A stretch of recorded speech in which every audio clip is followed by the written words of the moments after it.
그 정봉주 의원 얘기 좀 할까요? 예, 지금 감옥에서 고생하고 계시죠? 예. 언제 면회 갔다 오셨습니까?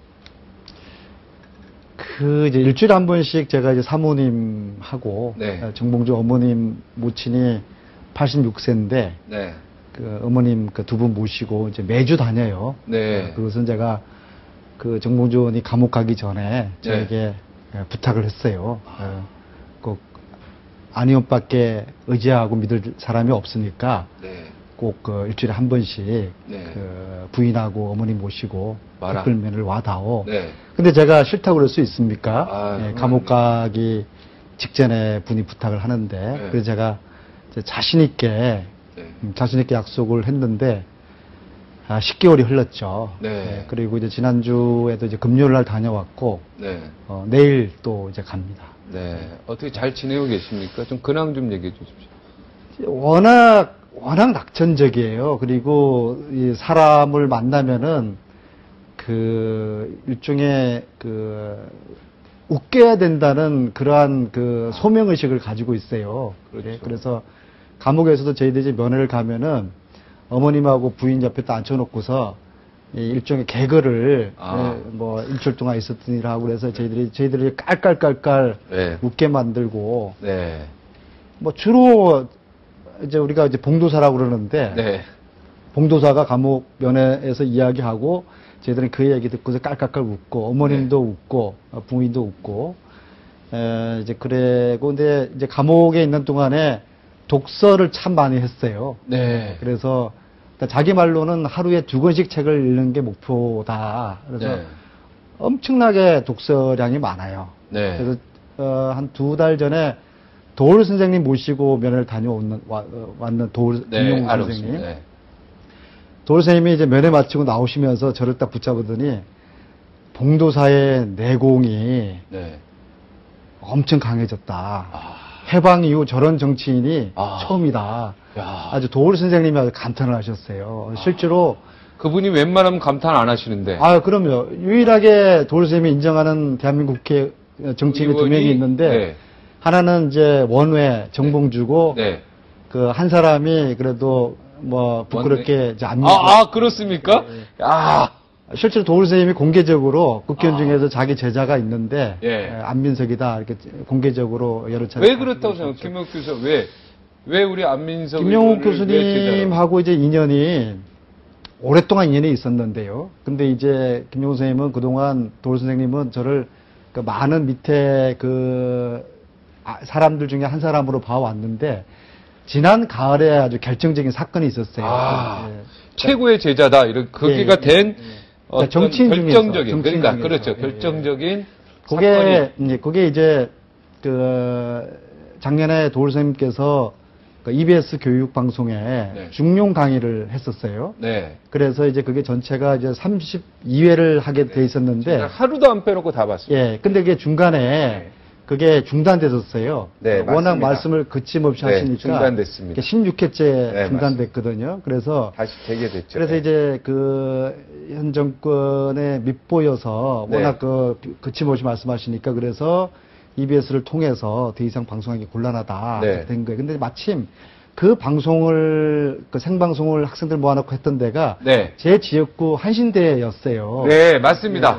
그래서 강당이었습니다. 그래서 그 도울 선생님이 야 안민석 너 이거 가만히 있을 거야? 네. 이제 그렇게 말씀을 이제 하셔서 네. 그래서 제가 그 말씀을 듣고서 이거는 국민들에 대한 시청자들의 도리가 아니잖아요. 민주사회 국가에서. 그래서 제가 그 EBS 사장을 제 방으로 불러서 이 방송을 속개시켜라. 만약에 속개 안 시키면은 EBS 교육 방송의 예산을 단 한 푼도 남기지 않고 다 깎겠다. 내 직을 걸고 이거 할 테니까 두고 봐라. 그래서 결국에는 EBS 사장한테 방송을 재개한다는 구두 약속을 하더라고요. 구두로 못 믿겠다. 내가 도울 선생님께 보여드려야 되니까 문서를 가지고 와라. 그래서 문서를 받았어요. 그러니까 도울 선생님께서 저를 얼마나 예뻐하시겠습니까? 역시 힘 세구나 국회의원이. 그래서 17회부터 계속 속개를 할 수가 있게 됐죠. EBS 사장을 이거 조금 협박한 거 아니겠습니까? 약간? 올바른 일이라고 그러면 그게 협박 아니라 협박 할아버지라도 할 수 있고. 올바른 일이라면 그럼요. 협박이 아니라 협박 할아버지라도 하겠다. 그게 올바르기 때문에. 그럼 정의를 위하고 억울한 문제를 풀기 위해서는 네. 뭐 권력을 저는 써도 된다고 생각합니다. 방송 중단한 거는 잘못됐습니다. 그럼 말도 안 되는 그렇죠. 거죠, 민주국가에서. 국민들이 대통령 좀 욕했다고 그 방송을 어떻게 중지시킵니까? 그리고 그분이 말하는 그 도덕이라든가 뭐 논어 이런 것들은 정말 최고의 사상가가 말씀하시는 건데. 최고의 적이기 때문에 그리고 특히 노자 사장 이런 예. 것들은 뭐 너무 기가 막히죠. 특히 그분은 정치적으로 이렇게 뭐 좌다 우다 그런 게 없으세요. 네. 오로지 원칙에 입각해서 상식을 말씀을 하시거든요. 그래서 그분의 방송을 중단시킨 건 대단히 잘못됐고 거기에 대해서 제가 저항을 한 것이죠. 네, 저도 잘못됐다고는 예. 저희 동의하겠습니다. 네, 예. 가석방 이번에 나오실 줄 알았는데 정봉주 의원님 그때 안 나오셔서 좀 속상하셨겠습니다. 그렇죠. 저희들이 다 기사에 실망이 나오는 컸죠. 거죠. 그리고 이제 저희들이 소위 이제 그 빨대라고 저희들이 전문용어로 빨대라고 그러는데요. 네. 이제 청와대나 아니면은 검찰이나 네. 방송국, 네. 그다음에 법무부 거기에 이제 저희들 그 사람들이 있어요. 저희들하고 뜻을 같이 하는 분들이. 당연히 있죠. 예, 네. 그래서 이제 법무부 빨대가 시시각각으로 그날 사항을 이야기를 해줬거든요. 그래서 네. 그 지난 이제 10월 15일 날 지난 월요일이죠. 네. 월요일 날 아침까지는 네. 가석방 허가를 해주는 걸로 법무부 분위기가 이제 그랬어요. 그런데 한 11시 정도 되면서부터 분위기가 아주 확 달라져가지고 저희 쪽에 이제 빨대가 제가 전화해도 전화도 안 받고 그런 상황이 되더라고요. 그래서 그 심사위원회가 5시에 있었는데 오후에 굉장히 불길한 예감이 들었죠. 네. 그래서 그럼 부결 이유가 뭐냐? 네. 두 가지래요. 첫째는 네. 첫째. 반성의 기미가 전혀 없고 그건 사실이에요. 그건 맞습니까? 반성의 기미가 정부가 전혀 반성하지 않고. 그래도 모범수라고 하던데요. 예. 근데 이제 교도소 생활을 워낙 성실하게 잘 잘했습니다. 하고 예, 예.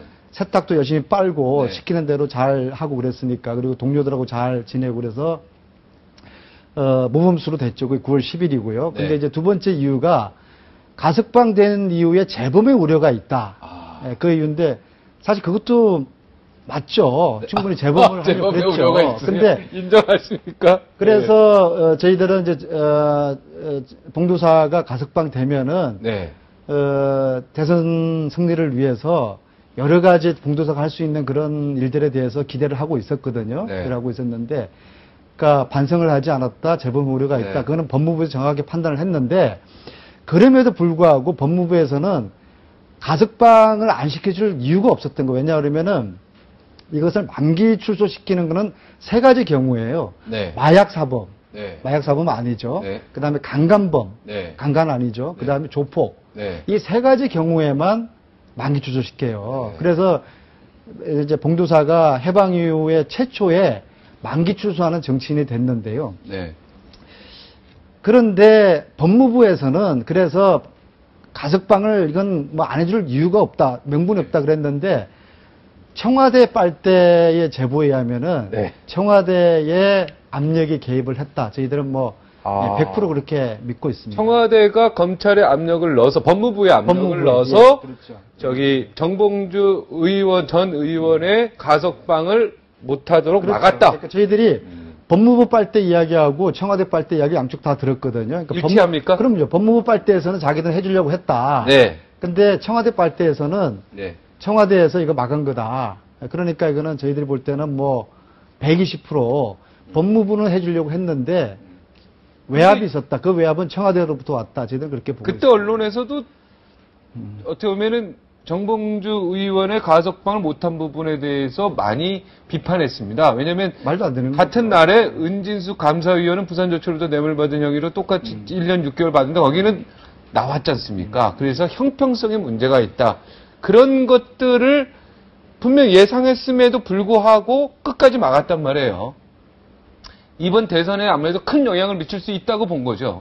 그렇죠. 이게 제가 볼 땐 가장 그게 크지 않았을까 생각되는. 뭐 저희들은 그렇게 이제 복잡하게는 생각을 하지 네? 못하고요. 그렇습니까?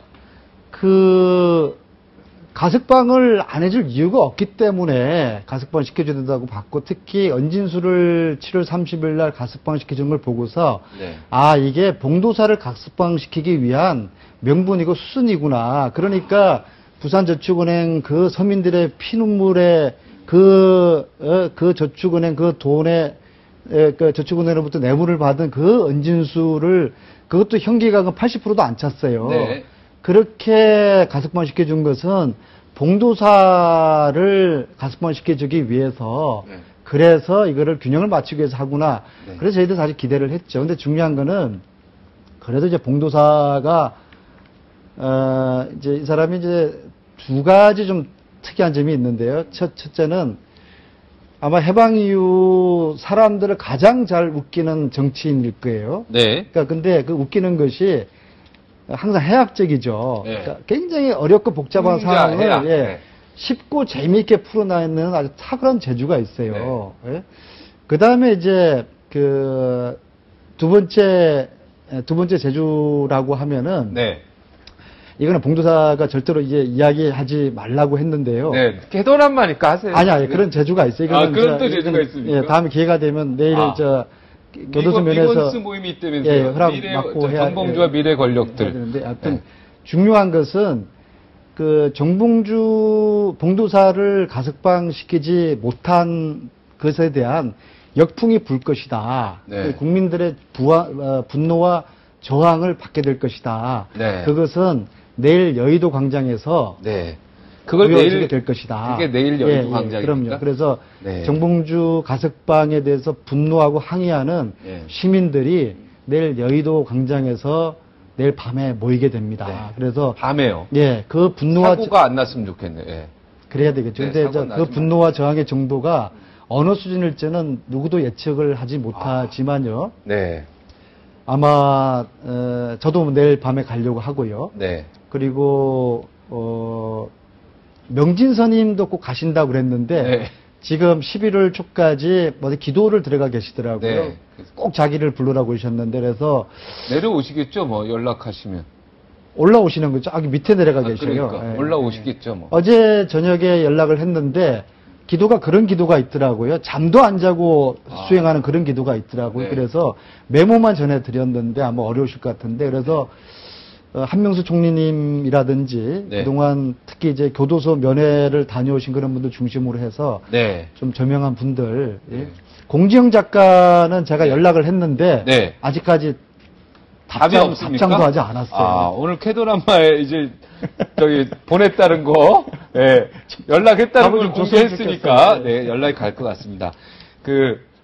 만기 출소가 언제죠? 정확히 날짜? 정확하게 12월 24일 날 선거 다음. 밤 11시 59분입니다. 선거 다음이네요. 예, 그렇죠. 10일 날 예, 지나서. 선거 끝나고 일주일 지나서요. 예, 네. 그래서 봉도사는 네. 자기는 어차피 그 MB와 싸워서 네. 감옥에 가 있고 단 하루라도 먼저 나올 그런 생각 없다. 10월 24일 날 네. 11시 59분에 홍성교도소 앞에서 보자. 네. 그렇게 하고 아마 그날 밤에 기쁘다 구주 오셨네가 아니라 네. 기쁘다 봉주 오셨네 네, 나오셨네 봉주 오셨네. 아마 그런 이제 홍성에서 크리스마스 파티를 하고 서울로 올라오게 될 겁니다.